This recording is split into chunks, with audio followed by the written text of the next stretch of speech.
Hello everybody, welcome back to Inspired Living. Great to have you back on my channel. Today I want to talk to you about living as a high functional depressive. But before we start with the video, I have a disclaimer.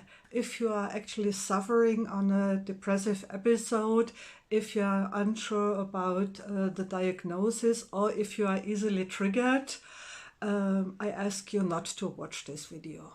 Maybe you keep it up for a time when you're feeling a little bit better, but I really don't want you to be triggered by my video. If you need help, please Google somebody in your environment. I'm pretty sure you have institutions like that in your surroundings. I'm not a therapist, I'm not a psychologist, I am an amateur. I'm suffering, and I'm not really suffering, I'm dealing with depressions for 30 years now, so I'm speaking from my point of view and about things I've learned in this time from therapy and from self-studies. So please, if you feel not safe to watch this video, please drop it, okay? Thank you very much and take care. For everybody else, if you're dealing with this depressions yourself, if you know somebody or love somebody who's dealing with depressions, or if you just want to learn a little bit about it, I'm really happy to give you some insights from a so diagnosed high functional depressive state. There are many different forms of depression.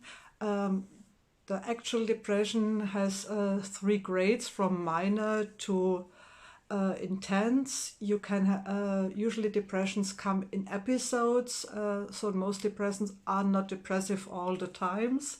And there's also the one-time depression from exhausting, from a trauma, or from overworking, something like this. That's not really the kind of depression I'm talking about. I have the continuous, more or less continuous depression, but I'm a so-called high function, which means you won't, when you see me, when you talk to me, you wouldn't expect me to be depressive, and also people knowing me barely know in which state I am.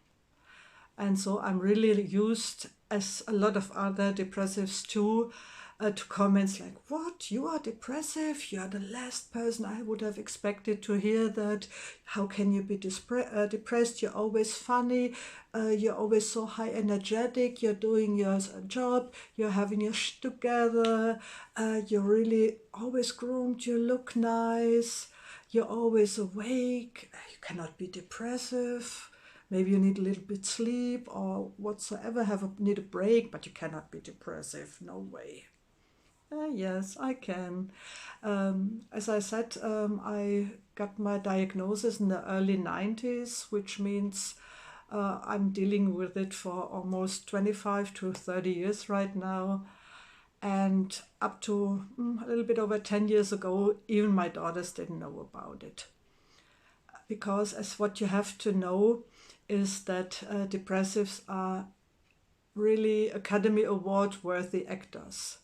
Because most of the depressives think that it's their fault, they are not good enough, they are too weak, they cannot offer what's expected from them, they cannot fit the expectations, and so most of depressives try to hide it. And as I said, you might recognize them as a little bit moody, but you would never ever think that this person is dealing with depressions. And as I said, usually they come in episodes, they come and go, sometimes a little bit weaker, sometimes a little bit stronger. And if you think you could deal with depressions, there are a bunch of online self-tests where you can get an idea if it might be the diagnosis for you or not. But that's not really a diagnosis. If you have the feeling you could be dealing with depressions, I highly recommend that you talk to your doctor you usually go to, and try to get the diagnosis here, because those tests can only give you an idea or direction, but they are no proper diagnosis. And there is treatment for diagnosis, and there's a lot you can do. by yourself, but you need to educate yourself and you need to have the diagnosis, because as I said, there are a lot of different forms and shapes, and so it's better to get a proper diagnosis and a proper treatment to cure yourself. And as I said, I'm high functioning, which means I am not always actively depressed, but I'm always aware about it, and I have to be aware about my status and my mood all the time. It's a daily, not a struggle, but it's an exercise that I daily have to watch myself, to consider in which mood I am.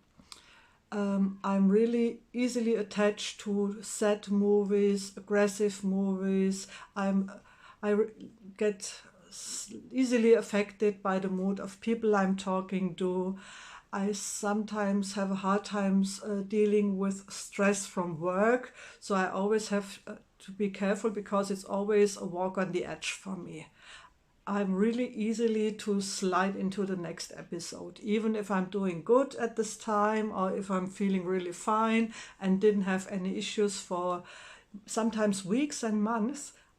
I always know I'm really easy to slide down the hill if I don't care for myself. A code word depressive people use is the black dog. You use it to tell about your status. You can say the black dog is in front of my house, which means that the depression is pretty close the next episode. And everybody who has to deal with depression knows about the black dog.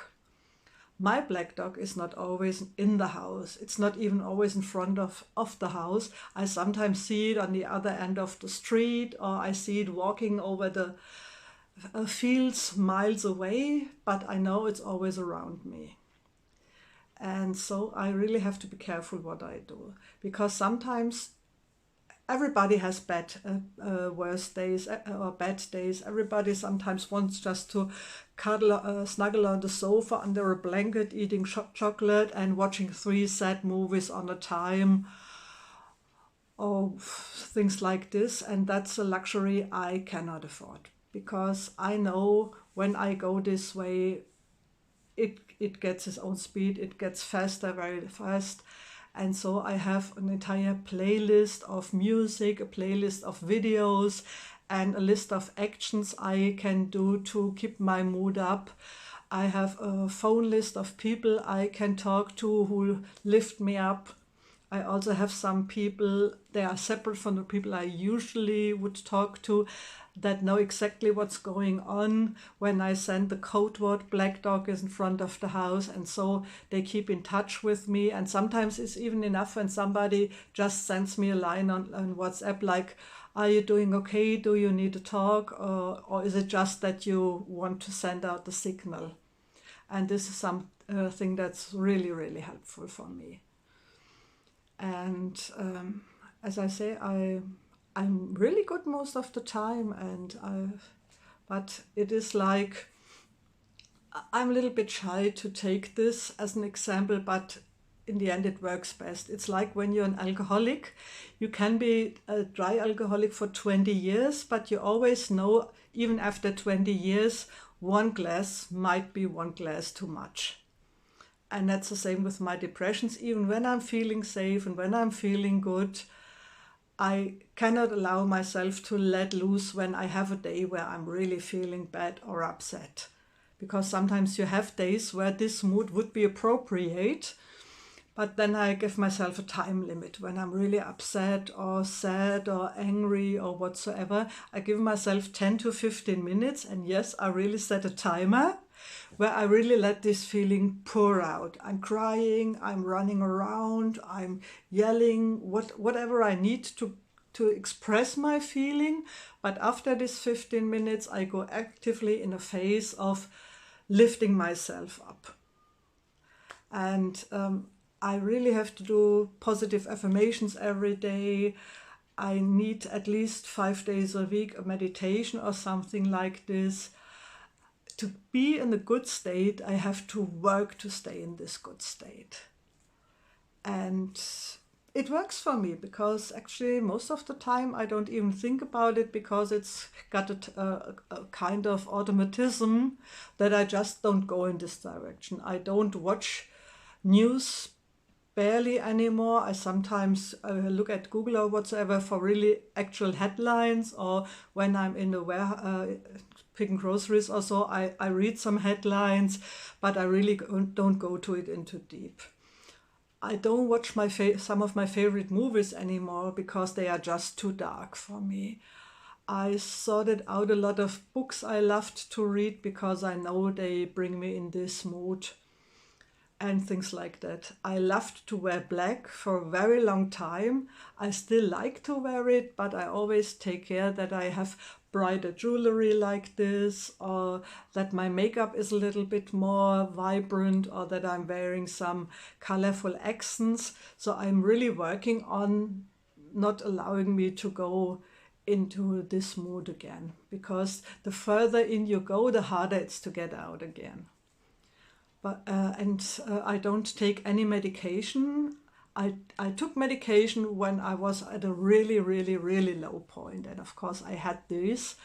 But most of the time, I'm just too stubborn. And I really, as I'm aware of myself very much, and as I watch myself, so to say, I can really live very, very good without medication.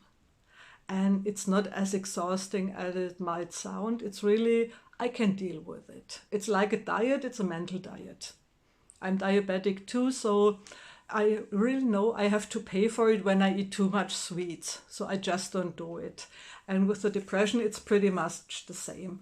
Of course, I watch a sad movie every now and then, but that's it. It's like chocolate, every now and then is good. It's always the dose that makes the medicine.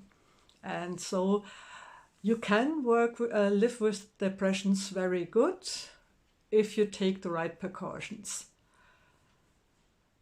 And that's pretty much everything I wanted to tell you today. If you have any further questions, any deeper questions about that topic, if you want to make me another video about questions you have or a topic you're interested in, for sure also about depression, feel free to leave a comment or contact me in the channel info. You find my email address, and you find my Instagram, so you can also contact me there. I really would appreciate if you share the video. Maybe you find somebody who should listen to what I'm saying or could learn something about it. This would make me really proud. And keep your own light shining. Have a great day.